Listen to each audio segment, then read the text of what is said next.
Halo guys, kembali lagi bersama KR Movie. Tempatnya para kaum yang hobi rebahan.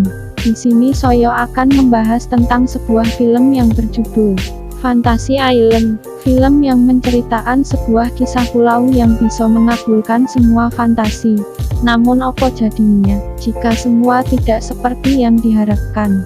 Dari podo kelamaan ataupun kesuwen, langsung ae kita menuju alur ceritanya. Di awal film kita diperlihatkan, seorang wanita yang bernama Julia sedang menunggu tamu yang akan segera datang. Tidak lama setelahnya, Julia melapor pada pria yang bernama Mr. Roarke. The plane.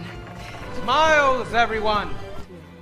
Welcome to Fantasy Island. I'm Julia, the personal assistant to your host, Mr. Setelah disambut, mereka diajak bertemu Mr. Roarke.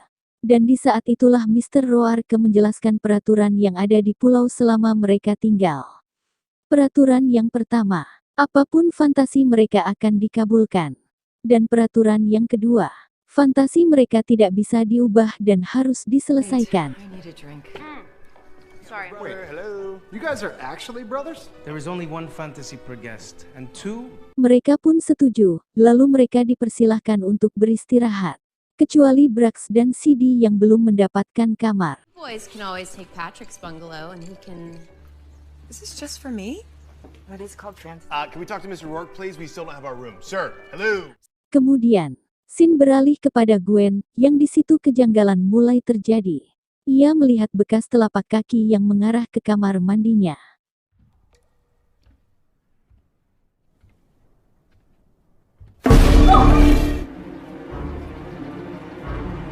Beralih ke Melanie yang sedang duduk di kamar dan memandangi foto seorang pria yang tidak dikenal. Tapi dapat dipastikan pria tersebut adalah kekasihnya. Merasa bingung dengan kondisi, Brax dan CD bertanya kepada Mr. Roarke mengapa mereka belum mendapat kamar, lalu Mr. Roarke pun menjawab bahwa fantasi mereka akan segera dimulai. Dan tak lama setelah itu mereka diajak ke sebuah tempat, yang di tempat itu sedang mengadakan pesta besar-besaran. Your fantasy begins now. You wrote on your questionnaire your fantasy.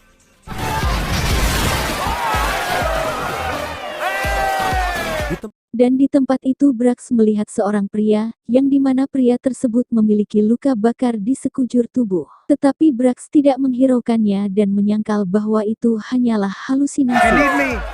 Just pick up any phone. Keesokan harinya terlihat Patrick sedang bersama Melanie. Patrick pun menceritakan tujuannya datang ke pulau ini. Ia ingin mewujudkan keinginannya dengan menjadi seorang tentara seperti ayahnya dulu yang gugur di medan pertempuran demi membebaskan sandera. Atas hal itulah Patrick ingin menjadi seorang tentara untuk mengenang perjuangan sang ayah. Would you like a cocktail, sir? Well, if you're worried your fantasies... And I wanted to enlist. Kemudian scene berpindah kepada Gwen yang dibangunkan oleh salah satu pelayan agar menemui Mr. Roarke. Lalu Gwen menemui Mr. Roarke dan menceritakan penyesalannya karena telah menolak laki-laki yang bernama Allen. His name was Alan. This is a challenge. And I accept. Real estate. Mostly commercial.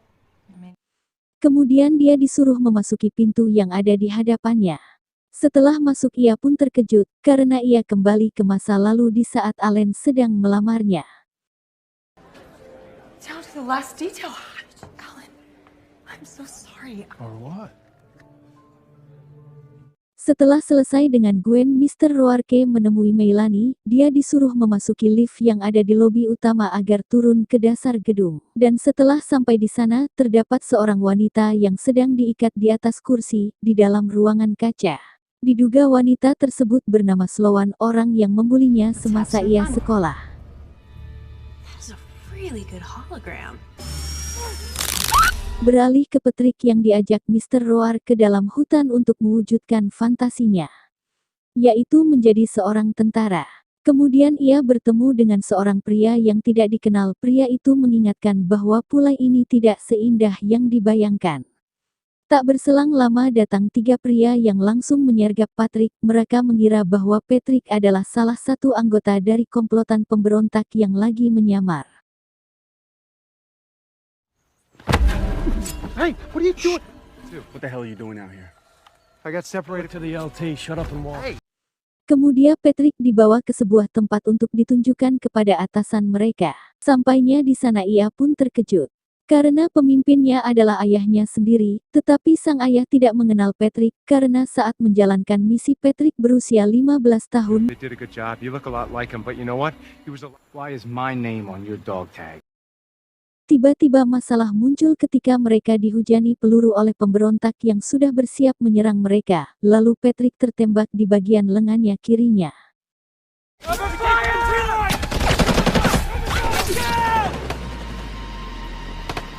Kembali ke Melanie yang mengira bahwa yang dia aniaya adalah tipuan ilusi mata, baru menyadari setelah melihat video penculikan Sloan yang dilakukan anak buah Mr. Roarke, hingga dia merasa kasihan dan ingin mengganti fantasinya.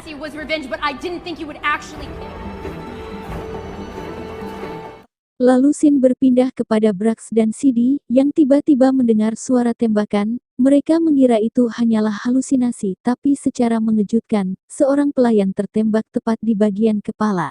Hey, laser pointer. Lalu dengan panik mereka menelpon Mr. Roarke untuk mengakhiri fantasinya, tetapi Mr. Roarke mengingatkan peraturan yang kedua bahwa mereka harus menyelesaikan fantasinya. Once a fantasy begins, you must see it through to its not. You know what? We gotta calm down. Gotta calm down. Merasa tidak ada jalan keluar, mereka ditangkap perampok, yang diketahui mereka adalah anak buah Kalasov.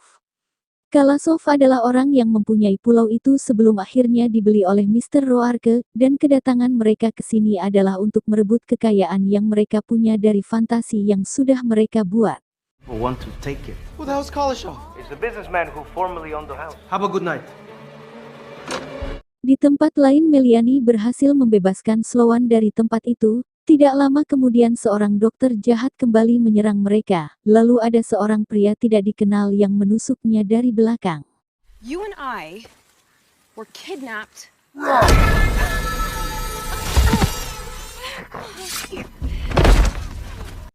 Dari sinilah dapat diketahui pria tersebut bernama Damon, seorang detektif swasta yang ditugaskan untuk menyelidiki pulau ini. Kemudian mereka diajak masuk ke gua untuk menunjukkan cara agar fantasi mereka bisa berakhir. Hey, you!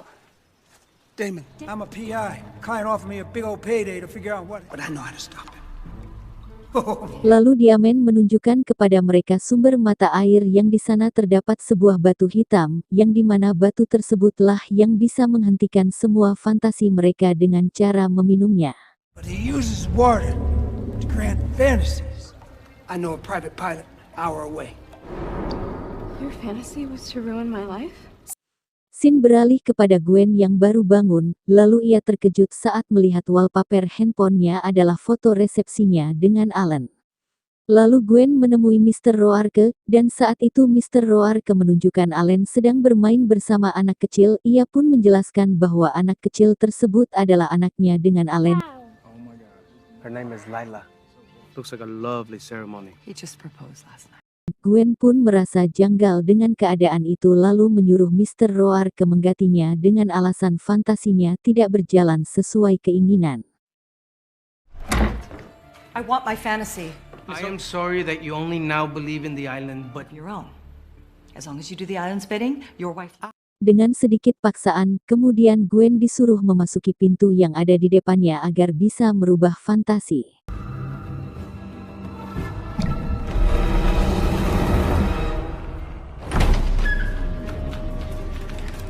Lalu ia malah dibawa ke masa lalu saat dirinya berada di sebuah apartemen, dan di sana terjadi kebakaran yang diakibatkan Gwen yang lupa mematikan kompor saat memasak air kopi.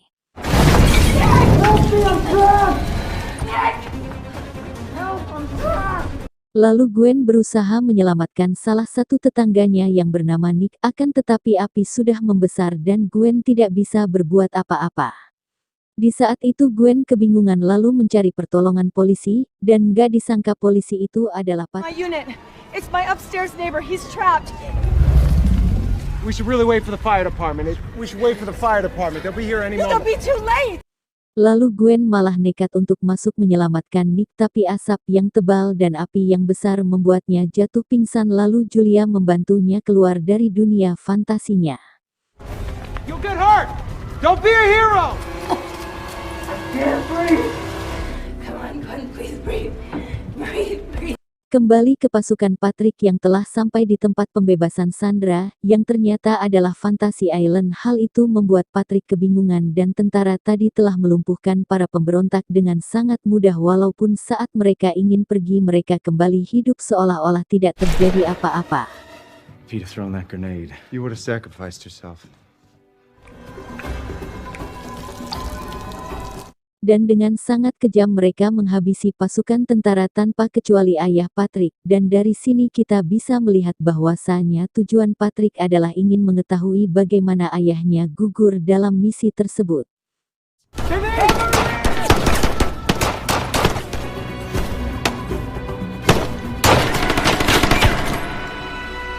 Dari sana scene berpindah ke tempat Melanie, di mana dokter itu kembali hidup dan ingin membunuh Sloan sesuai fantasi Melanie. Tetapi untungnya ada Damon yang berhasil menyelamatkan mereka, dengan cara mendorongnya ke jurang.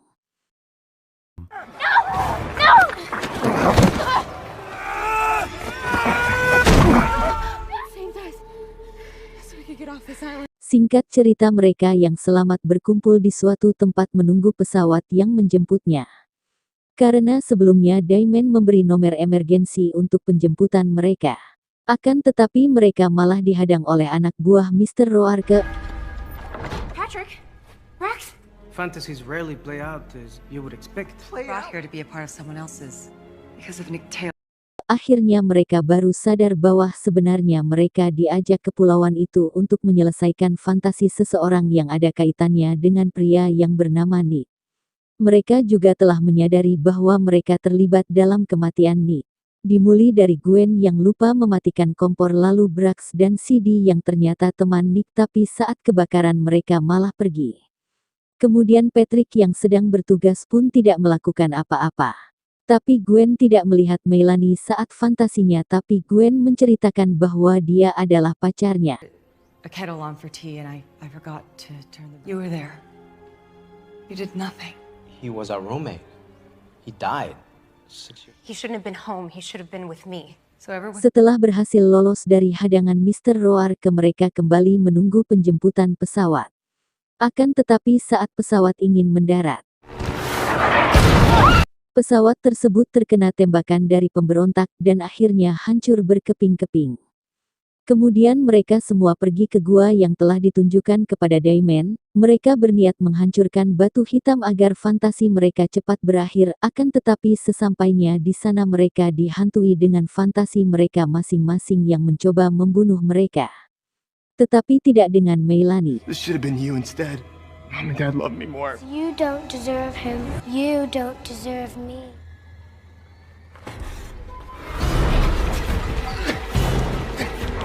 Dari sini dapat disimpulkan bahwa fantasi yang menghantui mereka adalah fantasi Melanie, karena ia merasa sakit hati atas kepergian Nick, karena seperti yang diceritakan tadi penyebab kebakaran itu adalah Gwen, Brax, dan CD.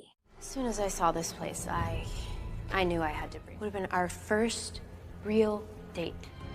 And when I got home, I read about the fire.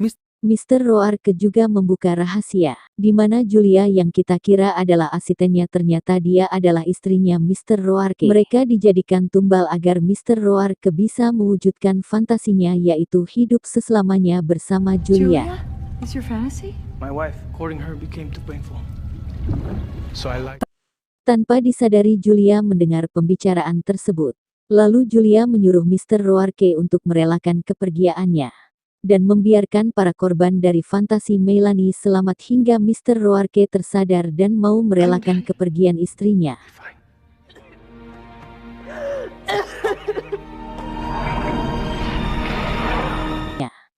Akan tetapi Melanie belum juga sadar dengan fantasinya. Lalu Mr. Roarke mengatakan bahwa semua tamu berhak mendapatkan fantasinya. Dan hal tersebut membuat kita sadar bahwa Sloan belum mendapatkan fantasinya. Dan seketika itu ia meminum air dari sumur, dengan penuh rasa yakin ia meminta agar Meilani dan Nick hidup bersama. Secara tiba-tiba, Meilani dibawa oleh Nick sesuai fantasi Sloan.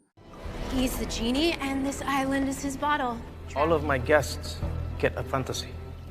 No. That you and Nick do. Seketika itu Meilani yang belum mati pun tak tinggal diam, ia mencoba menggapai ke atas dan melempar granat yang dipegangnya. Lalu dengan aksi heroiknya Patrick menangkap granat tersebut. Dan atas hal itu fantasi Patrick pun terwujud, yakni menyelamatkan teman-temannya layaknya sang ayah. Fantasy Island. Mereka yang selamat merenung atas apa yang terjadi tentang kepedulian rasa setia kawan dan pengorbanan. Dan di akhir film semua anggota yang tersisa menunggu jemputan pesawat yang akan datang. Dan akhirnya rampung. Apa pendapat kalian guys tentang video tersebut? Yang tahu silahkan komen. Pesan yang dapat kita ambil. Yang penting kita hidup, jangan lupa ngopi sama senyum ya guys ya. Sampai berjumpa di lain video. Matur suwun, terima kasih.